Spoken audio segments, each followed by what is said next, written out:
இந்த tablets medicine இதெல்லாம் இல்லாமல் உடம்பை க்யூர் பண்ண முடியுமா? அது பாசிபிளா? மாத்திரைகள், மருந்துகள் இது எல்லாமே உடம்பை எப்படி சரி பண்ண முடியும் அப்படின்னு சொல்லி எல்லாருக்குமே எப்படி இருக்கு அப்படின்னா, மாத்திரைகளும் மருந்துகளும் மட்டும்தான் உடம்பை சீராக்குது அப்படிங்கிற எண்ணம் இருக்கு. அந்த நோயை மட்டும்தான் அதை குணப்படுத்துது, நோய்க்கான காரணிகளே கிடையாது அப்படிங்கிறத நம்ம பல வீடியோஸ்ல பார்த்துட்டோம்.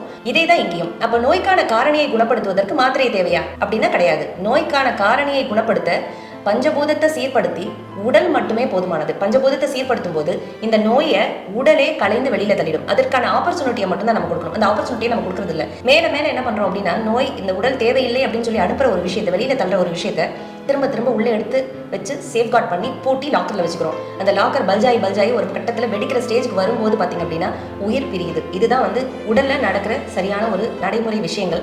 இதை புரிஞ்சுக்கிட்டாலே போதும், உடல்ல இருக்க பலவிதமான நோய்கள்லேருந்து வெளியில வந்துடலாம். மாத்திரை மருந்து இல்லாமலே, ஆப்ரேஷன் இல்லாம, இன்ஜெக்ஷன்ஸ் இல்லாம, எதுவுமே இல்லாம உடலை குணப்படுத்த முடியும். வெறுமனை இந்த பஞ்சபூதத்தை சீர்படுத்தி 5 புலங்களையும் 5 சென்சஸ் இதையும் சரி பண்றது மூலமா ஆட்டோமேட்டிக்கா சரியாகும். பஞ்சபூதம் சீராகும் போது ஆட்டோமேட்டிக்கா 5 சென்சஸும் சீராகும் போது உடலும் சேர்ந்து சீராகும் அப்படிங்கிறத இங்க நீங்க புரிஞ்சுக்கிட்டா போதும். உங்கள் உடல் மற்றும் மனம் சார்ந்த எல்லா விதமான நோய்களிலிருந்தும் முற்றிலும் விடுதலை பெறுவதற்கு காஸ்மோ கிளாசிக்கல் அக்கோ ஹீலிங் சென்டர்.